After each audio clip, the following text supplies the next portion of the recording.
Hello வணக்கம். இது உங்கள் சிவி ஜோன்ஸ். எல்லாரும் எப்படி இருக்கீங்க? இப்போ பார்த்தீங்கன்னா இந்த சம்பவத்துக்காக நான் ரொம்ப நாள் வெயிட் பண்ணிட்டு இருந்தேன். காரணம், இந்த பிக் பாஸ் வீட்டை பொறுத்த வரைக்கும் சீசன் 9 பொறுத்த வரைக்கும் கொஞ்சம் கூட மரியாதையே கிடையாது, கொஞ்சம் கூட டிசிப்ளினே கிடையாது.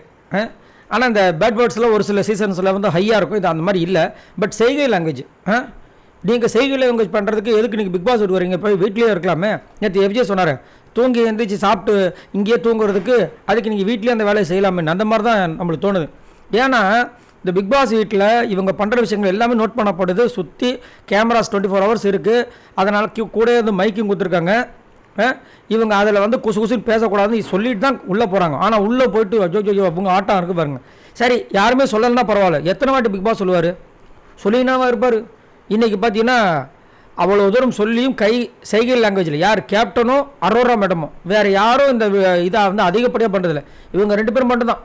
இதில் வேறு இவர் கேப்டனாக வேறு எதுக்கு இருக்கான்னு தெரில.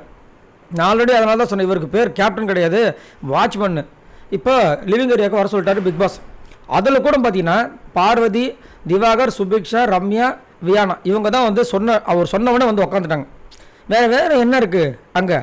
அவங்க வேலைக்கு சோறு போடுறதும் சம்பளம் கொடுக்குறதும் அங்கே நல்லா இவங்களை கவனிச்சுக்கிறதும், ஏதாவது பிரச்சனைனா உடனே டாக்டர் வருது. எல்லாத்துக்கும் காரணம் என்னது? இவங்க லக்ஸரியாக வச்சுக்கிறதுக்கு காரணமே இதுதான். ஆனால் சொன்னவொடனே அவங்க வந்துட்டாங்க. மற்றவங்க எல்லாருமே கொஞ்சம் கொஞ்சமாக ஆடி அசைஞ்சு யானை மாதிரி வராங்க மெதுவாக. எப்பா என்ன வேலை டைட்டுன்னு என்ன வேலை பண்ணாங்கன்னு தெரியல. வந்து உட்காராங்க. லாஸ்ட்டாக தான் சார் வராரு. யார்? துஷார் சார். வாங்குறதுக்கு வாங்கோன்ற மாதிரி தலையை வேறு தோட்டிட்டு வராரு. அடாடா, ஒழுங்காக குளிக்க கூட விட மாட்டாங்க பாருங்க. பாப்பா ஒன்று நான் நல்லா குளிப்பாட்டேன்னு சொல்லிட்டு பிக் பாஸ் உட்கார வச்சு செய்கிறார். இந்த வீட்டில் அதாவது ஒரு சீசன்லையும் வந்து பிக் பாஸ் வீடு வந்துட்டு ஒரு நேம் வாங்கும். இந்த வீடு எதுக்கு திரும்ப நேம் வாங்கியிருக்கு? எல்லோரும் பார்க்குறாங்க. என்னவா இருக்கும்? டிசிப்ளின். சுத்தமாக டிசிப்ளின் கிடையாது. தூங்குறது, மைக் மாட்டில், இந்த மாதிரி எத்தனை வாட்டி நான் சொல்கிறது? அந்த லிஸ்ட்டை படிக்கணும்னு போனால் நைட்டு 10வது போல் இருக்குது. அவ்வளோ இருக்குது. இந்த 2 வாரத்தில் இவ்வளோ வாட்டியாக சொல்ல வேண்டியதாக இருக்குது. இந்த வீட்டில் ஒரு சிலர் தவிர மீது எல்லாமே இந்த வந்து நீங்கள் மதிக்கவே மாட்டீங்க. நான் திரும்பவும் சொல்கிறேன், உங்களோட மொத்த டேலண்ட்டையும் இந்த ஷோ மூலமாக தான் நீங்கள் காட்ட முடியும். வேறு எந்த ஷோலையும் காட்ட முடியாதுன்ற சூப்பரான வார்த்தை. ஏன்னா மற்ற ஷோலாம் பார்த்தீங்கன்னா 1 மணி நேரம் ஒளிபரப்பு. அங்கே அவங்க சொல்லுவாங்க டாக் பேக்கில் டான்ஸோ பாட்டோ முடிஞ்சு போச்சு, மிமிக்ரியோ ஏதோ ஒன்று காமெடியோ முடிஞ்சு போச்சு, அவ்வளோதான். ஆனால் இதில் தான் நீங்கள் நல்ல மனுஷனா, உங்களுக்கு நல்ல குணம் இருக்கா, உங்களுக்கு வேறு என்னென்ன திறமைகள் இருக்குதுன்னு அவங்க காட்ட வேண்டியதை நம்மளே தெரிஞ்சுப்போம். அந்த அளவுக்கு ஒரு சூப்பரான ஒரு ஷோவில் போயிட்டு இவ்வளோ மட்டம் பண்ணால் அப்புறம் யாரும் தான் கோவம் விடாது. அதனால் சொல்கிறாரு, அப்படிப்பட்ட பிளாட்ஃபார்ம் இப்படி வேஸ்ட் பண்ணுறீங்களே அப்படின்னு சொல்லும்போதே சார் வந்து மென்று முழுங்கி, சாரி சார், இது எத்தனாவது சாரி தெரியுமா உங்களுக்கு துஷார்? எனக்கு கணக்கே கிடையாது, அவ்வளோ வாட்டி நீங்கள் சொல்லிட்டீங்க. இதில் என்ன கொடுமை தெரியுங்களா? நீங்களே பல முறை வந்துட்டு மைக்கை வந்துட்டு போடுறதுக்கு மறந்துடுங்க. அப்புறம் எப்படி வந்துட்டு மற்றவங்க வந்து போடுவாங்க சொல்லுங்கள்? ஒரு கேப்டனே மறந்தால் எப்படி மற்றவங்க வந்து கேட்பாங்க? இது வந்து உங்களுக்கும் ஒரு பெரிய வாய்ப்பு. ஆனால் நீங்கள் என்ன பண்ணுறீங்க? அதை வந்து ஃபாலோ பண்ணாமல் கம்முன்னு இருக்கீங்க. சரி, ஓகே, நம்மளும் நிறைய வாட்டி சொல்லிட்டோம் இல்லையா? சரி, இப்போது இந்த மாதிரி டிசிப்ளினே இல்லாத வீட்டுக்கு எதுக்கு ஒரு கேப்டன்? அதனால் டிசிப்ளின் இல்லாத வீட்டுக்கு இனி கேப்டன் தேவையில்லை, நீங்கள் வந்து உங்களுடைய கேப்டன் பதவியை நாங்கள் பறிக்கிறோன்ட்டாங்க. அப்படியே ஷாக்காக இருக்காங்க, எல்லாம் அப்படியே ஷாக்காக இருக்காங்க.